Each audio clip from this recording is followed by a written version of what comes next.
안녕하세요. 마이웨이입니다. 암호화폐 시장이 전체적으로 조금 이 반등이 나오고 있어요. 특히 이 XRP 같은 경우가 현재는 4% 정도 상승을 해가지고 다른 코인들 비해서 조금 더 상승을 했는데, 이 XRP 같은 경우가 어제 보시는 것처럼 한 오전 9시가 지난 후에 이렇게 10% 이상의 급락이 나왔었어요. 그래서 그 원인이 과연 뭘지 트윗도 찾아보고 기사도 찾아보았는데 뭐 뚜렷한 이유는 없더라고요. 다만 매월 초에 에스크로 물량이 풀리긴 하지만 그 물량이 풀렸다고 해가지고 매월 초마다 이런 급락이 나왔던 건 아니기 때문에 뭐 그것을 이유로 볼 수는 없을 텐데, 어쨌든 이런 급락이 나왔다라는 얘기는 누군가는 한 번에 매도를 했다라고 생각을 할 수 있을 것 같아요. 그래도 다행인 것은 그 이후로 이렇게 다시 반등을 해가지고 0.3달러에서 0.35달러까지 갔다가 현재는 0.34달러에서 지금 요 부근이 단기적인 지지 저항선으로 보이고 있어서 지금의 0.34달러를 잘 지켜주는지 한번 봐야 될 것 같습니다. 그래서 잠깐 이 XRP 가격적인 부분을 한번 살펴봤는데, 오늘은 이 XRP에 대한 저의 생각을 말이 나온 김에 말씀을 드리려고 해요. 어제 제가 영상에서 2023년 올해가 이 암호화폐 시장의 역사적인 한 해가 될 것이라고 말씀을 드리면서 그 첫 번째로 이 리플과 SEC의 소송의 결말이 올해는 진짜 나올 가능성이 커졌고, 그것에 따른 후폭풍과 파급력도 매우 클 것이라고 말씀을 드렸어요.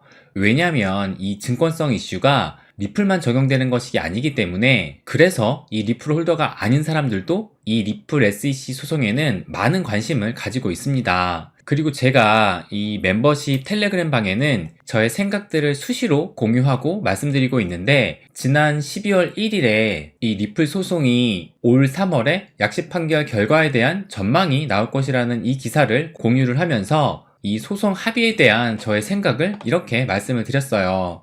그래서 제가 뭐라고 했냐 한번 말씀드리면, 뭐 내년 3월 내에 약식 판결 전망이라고 하니 그 전이라도 합의를 하면 마침표를 찍을 수 있겠지만, 개인적으로는 쉽게 SEC가 합의를 할 생각이 없어 보인다라고 말씀을 드렸어요. 왜냐하면 SEC는 지금 암호화폐 관할권을 자신들이 가져오길 바라는데, 이 XRP에게 면죄부를 준다면 지금까지 자신들이 주장해온 모든 코인은 증권이다 라는 말이 힘을 잃게 된다고 생각을 해요. 그렇기 때문에 면죄부를 주기보다는 차라리 소송이 지는 것을 선택을 하고 그 후에 뭐 어떤 조치를 취하든 그렇게 하지 않을까, 그것이 저의 생각입니다. 당연히 합의를 하고 끝났으면 하는 마음이 굴뚝 같지만, 만약에 SEC와 합의가 이루어지려면 먼저 이 게리 갠슬러가 수장직에서 물러나고 그 이후에 SEC의 스탠스가 변화가 되면서 합의 수순으로 가는 그림이 되지 않을까라고 이렇게 말씀을 드렸어요.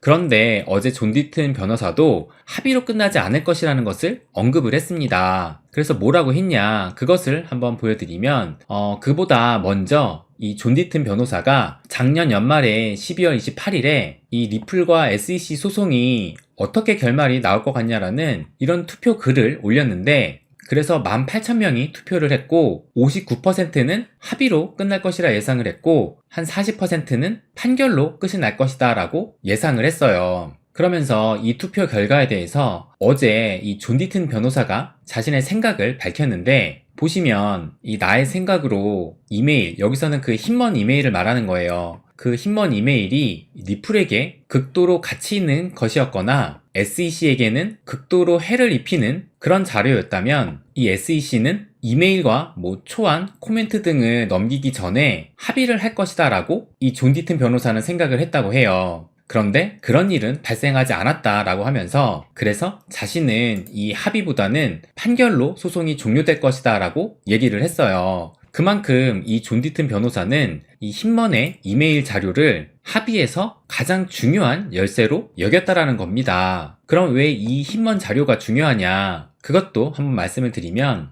이 SEC는 이 흰먼의 이메일 자료를 끝까지 공개하지 않으려고 했어요. 그러면서 무슨 이유를 들었냐 하면, 변호사 비밀 유지권에 해당한다라고 하면서 비공개 요청을 할 수 있는 그 권한을 주장을 해오면서 공개 거부 신청을 제기하기도 했습니다. 그런데 보시면 2022년 7월 13일에 이 사라내번 판사가 SEC가 신청한 이 변호사 비밀 유지권 DPP를 기각을 했어요.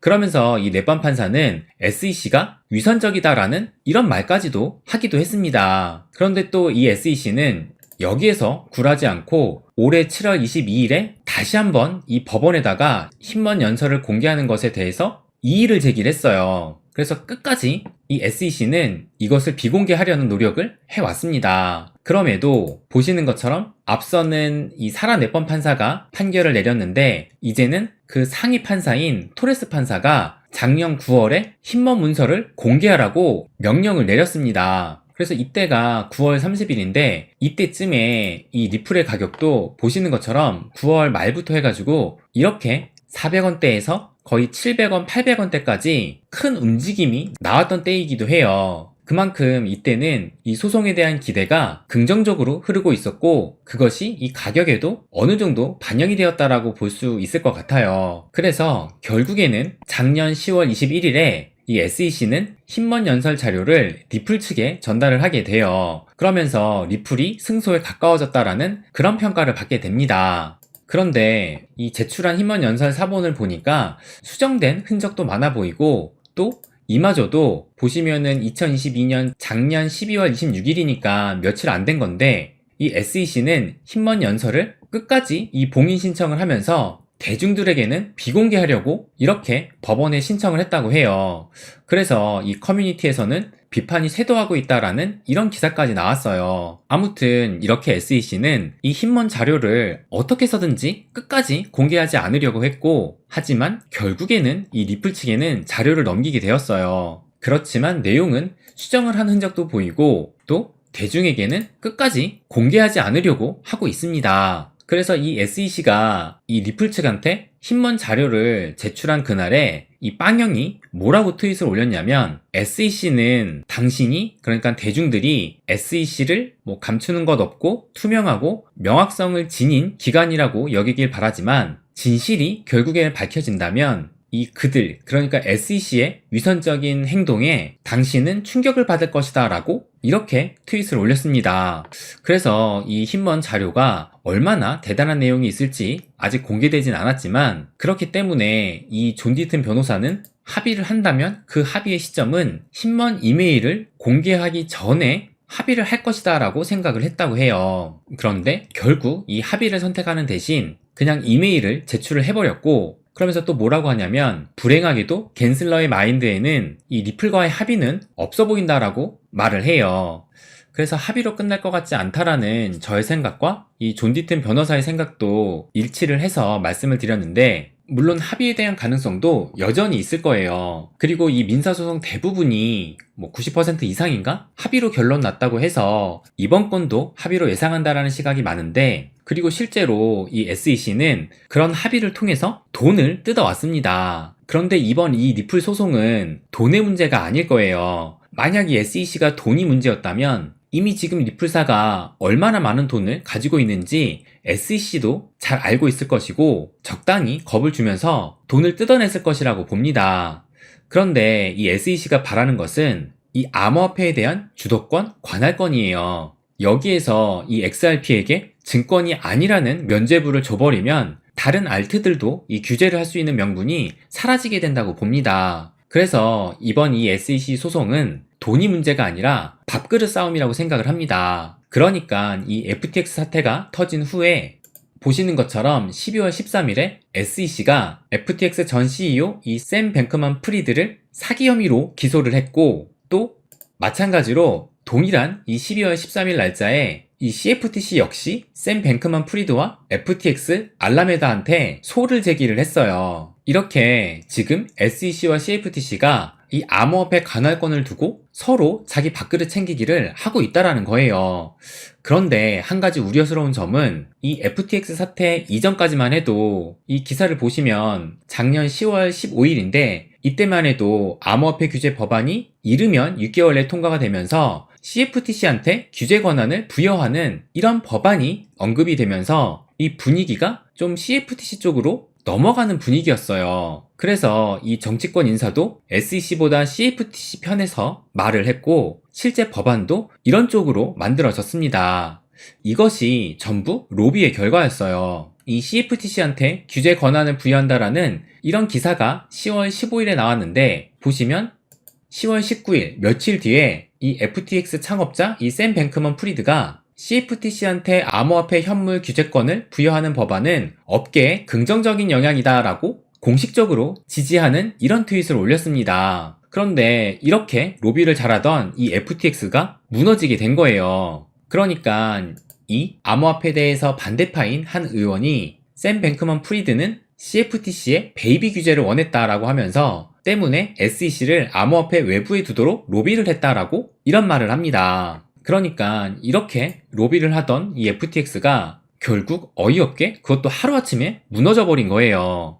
그리고 이 CFTC도 FTX가 무너지는 것을 보고 살짝 겁먹은 것처럼도 보입니다. 왜냐면 이 기사를 보시면 11월 29일이니까 FTX 사태가 발생하고 난 뒤 얼마 뒤에 한 CFTC 위원이 한 기관만 암호화폐 규제 권한을 가져서는 안 된다라는 이런 발언을 하기도 했어요. 그러니까 이 CFTC도 FTX가 무너지는 것을 보고 과연 우리가 잘할 수 있을까? 라는 스스로에 대한 그런 의심도 하고 있는 것이 아닌가라는 생각이 듭니다. 그래서 이 암호화폐에 대한 신뢰가 금이 간 상황에서 좀 더 규제가 강한 이 SEC 쪽으로 분위기가 흐를까봐 그것이 좀 우려스럽다고 생각이 듭니다.